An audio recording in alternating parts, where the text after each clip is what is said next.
ऐसी लगती है जैसे बिना नमक की कढ़ी रख दी गई है। तो ये जो संसार की आकुलता और व्याकुलता होती है बंधुओं, इस संसार की आकुलता और व्याकुलता से मुक्त करने वाले तीर्थंकर 9 तारीख को कुंडलपुर की धरा पर दोपहर में 3:30 बजे प्रवेश कर रहे हैं, जिनके लिए मूलाचार में आचार्यों के लिए लिखा है जम्मा लीना जीवा तरंगी संसार सायरम घोरम छिन्नन तिरक्त कम्मम जम्मम मरणम नपा विनती। ये जो गाथा है, ये गाथा कह रही है कि वे तीर्थंकर, वे आचार्य परमेष्ठी जिनके पास लीन होने पर जम्मा लीना जीवा तरंती संसार सायरम घोरम, इस अपार घोर संसार की आकुलता और व्याकुलता से मुक्त हो जाता है। छिन्नन्ति अठ कम्मम, 8 कर्मों से उन आचार परमेष्ठी की सेवा करके जो मुक्त हो जाता है, जन्मम मरणम न पावेन्ति, और जन्म और मृत्यु को दोबारा प्राप्त नहीं करता। ऐसे आचार परमेष्ठी पूज्य गुरुदेव के भी वे कृपा पात्र है।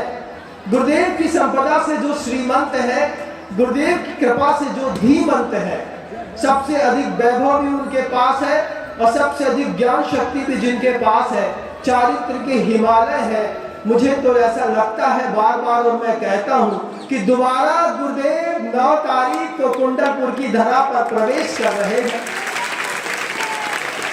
पूरी दुनिया के लोग, आप किसी भी शहर, किसी भी गांव में रहते हैं, अभी आपके पास 50 घंटे हैं 9 तारीख की दोपहर में 3:30 पौने 4 बजे तक कुंडलपुर पहुंचने के लिए। जब इतने बड़े तीर्थंकर, इतने बड़े समोषण का नेतृत्व करने वाले 2 महीना हो गया, गुरुदेव का सिंहासन खाली खाली खाली खाली पड़ा है, लेकिन हमको तो भरा सिंहासन देखने की आदत है।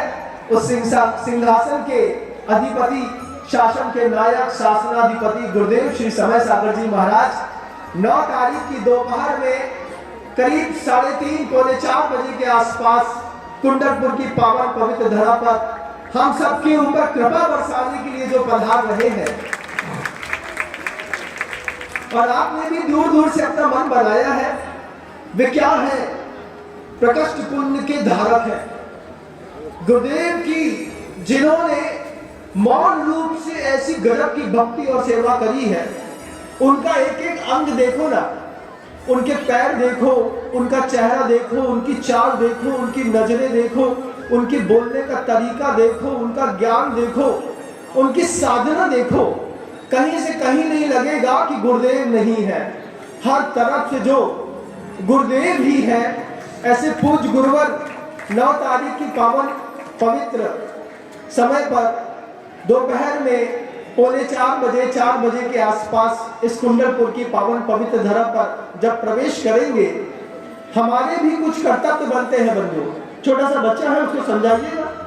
हाँ, हमारे कर्तव्य बनते हैं कि 9 तारीख को दोपहर में 4 बजे जब गुरुदेव यहाँ पर पधारे, हमारे हाथों में एक नारियल का भेला हो, भेला पूरा छिला हो, अच्छी शुद्ध केसर से अच्छा रंगा हो, उसमें एक स्वास्तिक बना हो, जो दुनिया भर से, सागर से, जबलपुर से, नागपुर से, शहडोल से, इस तरफ सिहोरा से, इस तरफ कहां से, मुगावली से, अशोकनगर से, हर तरफ से जो बसें आ रही है, बसों में बैठ करके लोग भी आ रहे होंगे, लेकिन हर इंसान के हाथ पर अपने महानतम गुरु को दोबारा देखने का जो सौभाग्य प्राप्त हो रहा है, सबसे पहले हम ऐसे पूज्य गुरुदेव के चरणों पर जब हम श्रीफल चढ़ाए, हर बार तो आप नारियल चढ़ा देते हैं, कभी गीला, कभी सूखा, कभी छोटा, कभी बड़ा, लेकिन इस बार थोड़ा बजनी बढ़िया बड़ा सा एक नारियल छाटना है, गोला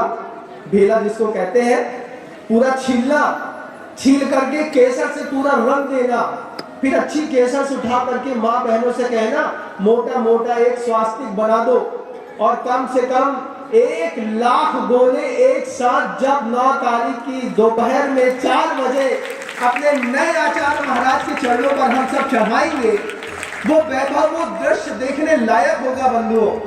नए आचार्यों की सेवा करी जाती है। वे आचार्य परमेष्ठी जो दोबारा सिंहासन पर बैठा करके हमारी विशुद्धि में निमित्त बनेंगे, हमारी प्रायश्चित दान दे करके हमारी और अंतर मन को पवित्र करने में निमित्त बनेंगे।